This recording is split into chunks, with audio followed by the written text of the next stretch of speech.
Hello students, welcome back to my channel. आज का जो हमारा टॉपिक है class 9 chemistry new book. First chapter है हमारे पास और उसकी एक्सरसाइज है। चैप्टर कंप्लीट कर चुके हैं हम। आपको एमसीक्यू सॉल्व करने से पहले मैं पहले ही आपको सजेस्ट यही करूंगा कि आप एमसीक्यू सॉल्व करने से पहले लेक्चर्स ले आएं एक बार। तो आपने लेक्चर्स लिए हुए होंगे, अच्छे से सारे कॉन्सेप्ट्स आपको होंगे, तो एमसीक्यूज पढ़ना आपके लिए फिर कोई मुश्किल नहीं होगा, आप खुद से लगा सकेंगे आंसर। इस तरह रट्टा लगाएंगे, रट्टा लगाने से अच्छा आप पहले चैप्टर्स पढ़ें, अच्छे से समझें उसको, और उसके बाद फिर एमसीक्यू सॉल्व करें। तो सजेस्ट मैं आपको ये करता हूँ, आप जाएं, कंप्लीट लेक्चर्स मैंने अपलोड कर दिए हैं इस चैप्टर नंबर 1 के, तो आप जाके उनको पहले सुने और उसके बाद फिर आप एमसीक्यू सॉल्व करें। अब जिन्होंने पढ़ लिया उनके लिए ये है कि हम एमसीक्यू सॉल्व करते हैं यहाँ पर। नंबर 1 हमें कहता है कि matter is present in neon science. Neon science वाला मैं डिटेल से लेक्चर आपको दे चुका हूँ ये, तो इसके बारे में आपको पता होना चाहिए। तो इसका आंसर होगा प्लाज्मा। जिन्होंने लेक्चर्स नहीं लिए उनको नहीं पता लगेगा, जिन्होंने लेक्चर्स लिए उनको पता लग जाएगा। अब नियॉन साइंस होते हैं, ये मैंने बताया था कि इसके अंदर कोई गैस होती है, लेट से नोबल गैस आर्गोन हो सकती है उसके अंदर, तो उसके अंदर हम इलेक्ट्रिक करंट अप्लाई करेंगे तो फिर वो गैस आयनाइज होगी। जब वो गैस आयनाइज होगी तो फिर प्लाज्मा जनरेट होगा उसके अंदर, जिससे वो लाइट्स वगैरह प्रोड्यूस होना शुरू होती हैं। नियॉन साइंस वही होते हैं, मैंने पहले ही बताया था लेक्चर के अंदर कि जो आपने अक्सर एडवर्टाइजमेंट बोर्ड देखे होंगे किसी स्कूल के बाहर या किसी शॉप के बाहर आपने देखे होंगे, तो वहां पर वो साइंस बन रहे होते हैं, चमक रहे होते हैं इस तरह, ठीक है। तो वो नियॉन साइंस होते हैं। Hazardous effect of shopping bags are studied in which branch of chemistry? Branches of chemistry वाला लेक्चर लेके आए फिर आपको ये आंसर इसका आ जाएगा। तो जिन्होंने लेक्चर लिया है उनके लिए फिर ये है कि एनवायरमेंटल केमिस्ट्री इसका आंसर है। The man made polymer is, polymer के बारे में ब्रांचेस ऑफ केमिस्ट्री में डिटेल से डिस्कशन की थी। मैन मेड कौन सा ऐसा पॉलीमर है जो कि इंसान खुद बनाता है, ठीक है। स्टार्च भी नेचुरली करेंगे, प्रोटीन भी नेचुरली करेंगे, और सेलुलोज भी नेचुरली करेंगे। तो क्या बना? पॉलीस्टाइरीन। पॉलीस्टाइरीन है जो कि मैन मेड है। अच्छा, पॉलीस्टाइरीन की ना बेस्ट एग्जांपल मैं आपको ये दे सकता हूँ कि आपने अगर देखे होंगे बिरयानी के बॉक्सेस, ठीक है, वो बॉक्सेस होते हैं जिसमें बिरयानी अमूमन शॉप्स में हमें मिलती है, तो उसको हम वो बने होते हैं पॉलीस्टाइरीन मटेरियल के, तो वो मैन मेड होता है। The crystals of which substance has rhombic shape. तो ये हमने पढ़े थे एलोट्रॉप्स वाला टॉपिक, उसके अंदर हमने देखा था कि रोम्बिक शेप का क्या होता है, सल्फर होता है। लेक्चर्स लिए होंगे तो एमसीक्यू सॉल्व करना कोई मसले की बात है ही नहीं। आगे चलते हैं। विच liquid among the following is a colloidal solution. इनमें से कौन सा ऐसा है जो कि सॉल्यूशन कोलाइडल है? आपको कोलाइडल पढ़ने से पहले आपके पास ट्रू सॉल्यूशन का कॉन्सेप्ट हो, सस्पेंशन का कॉन्सेप्ट हो, और फिर कोलाइडल का कॉन्सेप्ट हो, तो ये तीनों कॉन्सेप्ट आपके पास होंगे तो फिर आप इनमें से इजीली आंसर लगा सकते हैं, ठीक है। तो हमारे पास इसका आंसर है मिल्क। तो बाकी देखिए ना, ये विनेगर सॉल्यूशन जो है वो ट्रू सॉल्यूशन हो जाएगा क्योंकि इसमें पार्टिकल्स नजर नहीं आ रहे होते हमें। स्लेक लाइम जो होगा वो सस्पेंशन हो जाएगा क्योंकि पार्टिकल्स लार्ज इनफ होते हैं to be seen with the naked eye. Mixture of AgCl and water, ये भी हमारे पास होगा सस्पेंशन, ठीक है। ये सस्पेंशन है, भी सस्पेंशन है, और ये हमारे पास ट्रू सॉल्यूशन है। तो मिल्क ही हमारे पास इसका आंसर सही बनता है। आगे चलते हैं। Which of the following is a heterogeneous mixture. Heterogeneous इनमें से कौन सा solution of a calcium hydroxide in water? ये हेटेरोजीनियस नहीं है। हेटेरोजीनियस मिक्सचर क्या होता है कि ये तो आपको पता होना चाहिए अगर आपने लेक्चर लिया है पुराना।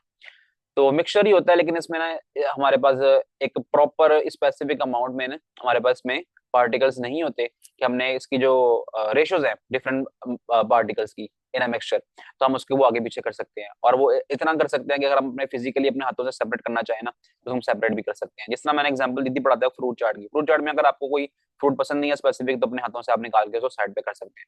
तो इस तरह का मिक्सचर को हम कहते हैं हेटेरोजीनियस मिक्सचर।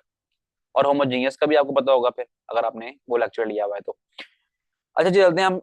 ये पहला वाला ऑप्शन नहीं है, solution of potassium nitrate in water, ये भी हमारे पास ऑप्शन नहीं हो सकता। हॉट चॉकलेट ये भी नहीं हो सकता। कंक्रीट मिक्सचर, कंक्रीट मिक्सचर हमारे पास आंसर होगा। वो क्यों? क्योंकि कंक्रीट आपने देखा हो अक्सर बजरी सीमेंट रेत पानी सब कुछ मिक्स करते हैं इसमें, ठीक है।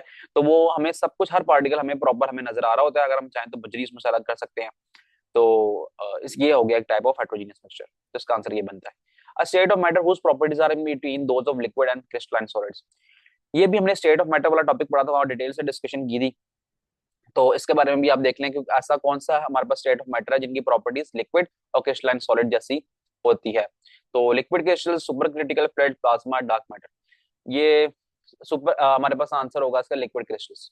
तो लिक्विड क्रिस्टल्स जो मैंने आपको लेक्चर के दौरान बताया था कि मोबाइल्स की स्क्रीन में हम इस्तेमाल करते हैं, सीडीज में इस्तेमाल करते हैं, तो इनकी होते तो लिक्विड की तरह फ्लो करते हैं, लेकिन ये सॉलिड्स भी होते हैं साथ साथ। तो सॉलिड की प्रॉपर्टी भी शो करते हैं कि इनके ना जितने भी एटम्स टू एटम्स है ना उनकी इंटरेक्शन सॉलिड्स की तरह होती है, कि वेल डिफाइंड ज्योमेट्री होती है इनकी, ठीक है। तो दोनों प्रॉपर्टीज इनके अंदर होती है।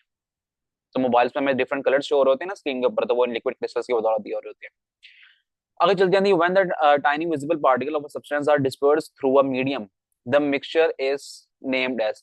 कहते हैं टाइनी विजिबल पार्टिकल्स हमें नजर आ रहे हैं किसी एक सोल्यूशन के अंदर, तो इस तरह का सोल्यूशन को हम क्या कहेंगे, ना तो हम ट्रू सोल्यूशन कहेंगे ना कोलाइडल कहेंगे उसको, सैचुरेटेड सोल्यूशन भी नहीं कहेंगे, बस एक ही ऑप्शन रह गया हमारे पास, सस्पेंशन। ये भी मैंने समझाया था आपको सस्पेंशन के बारे में अच्छे से, सस्पेंशन, ट्रू सोल्यूशन और कोलाइड के बारे में, तो आप उसको लेक्चर को पढ़ सकते हैं जाके। सबसे आखिरी वाले लेक्चर में हमने टॉपिक पढ़ा था सोलबिलिटी वाला, उसके अकॉर्डिंग सवाल आ गया, the solubility of KClO3 has a solubility of about 13.2 grams पर 100 सेंटीमीटर क्यूब एट 40 सेंटीग्रेड। अच्छा, इन वैल्यूज को आपने छोड़ देना है क्योंकि हम इसको डील नहीं कर रहे हैं, समझाने के लिए सिर्फ ये है कि 40 सेंटीग्रेड टेम्परेचर हुआ है, ठीक है, हमारे पास जो सोल्यूशन है, सॉल्वेंट है हमारे पास, सॉल्वेंट जैसे कि वाटर, वो इतना है, और हमारे पास नंबर ऑफ सोल्यूट्स हैं KClO3 के, वो इतने ग्राम्स हैं। अब ठीक है, ये सोल्यूट हो गया, ये सॉल्वेंट हो गया, और ये टेम्परेचर हो गया, तो ये तीन कंडीशंस दी हुई हैं यहाँ पर। अब कहते हैं how it solubility will be affected if you decrease the temperature, इसके सोलबिलिटी पे क्या इफेक्ट होगा अगर हम टेम्परेचर को डिक्रीज कर देंगे, टेम्परेचर डिक्रीज करने से सोलबिलिटी पे क्या इफेक्ट होगा। तो हम आते हैं जरा इस ग्राफ की तरफ, यहाँ पर देखें जी, ये हमारे पास नजर आ रहा है कि KClO3, ठीक है, और इसकी लाइन ये है, यहाँ पर हम क्या कह रहे हैं, टेम्परेचर इंक्रीज कर रहे हैं तो सोलबिलिटी भी इंक्रीज हो रही है, देखिए 50 ग्राम हमारे पास सोलूट ऐड हो जाएगा जब हम 100 सेंटीग्रेड तक लेके गए हैं इसको, तो टेम्परेचर इंक्रीज करने से सोलबिलिटी इंक्रीज हो रही है। अब हमसे वो सवाल क्या करता है, एक कॉन्सेप्ट आपने ज़हन में रखना है, अब हम इसको देखेंगे, सोलबिलिटी पे क्या इफेक्ट होगा उसका, कि अगर हम डिक्रीज करेंगे टेम्परेचर, टेम्परेचर डिक्रीज करेंगे तो सोलबिलिटी भी उसकी डिक्रीज करती जाएगी, तो हमारे पास ऑप्शन बी सही लग रहा है, द सोलबिलिटी विल डिक्रीज।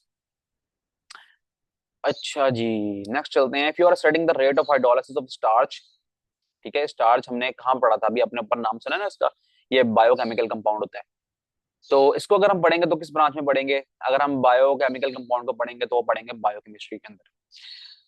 तो जी ये थे हमारे पास सारे एमसीक्यूज, तो होपफुली आपको ये सारे एमसीक्यूज जो हैं समझ आए होंगे, और फिर बात करूंगा वही जो मैं बार बार कर रहा हूँ, लेक्चर्स लें, लेक्चर लें, कॉन्सेप्ट लें, और फिर एमसीक्यू सॉल्व करना आपके लिए कोई मसले की बात है ही नहीं, ठीक है। तो वो मिलते हैं आपसे नेक्स्ट वीडियो में अंदर, तब तक अपना ख्याल रखिएगा, लेक्चर्स पसंद आ रहा है तो लाइक करें, सब्सक्राइब करें, कुछ बात अगर पूछनी है तो कमेंट सेक्शन में पूछें, और अपने दोस्तों के साथ भी शेयर कीजिए। थैंक यू जी, अल्लाह।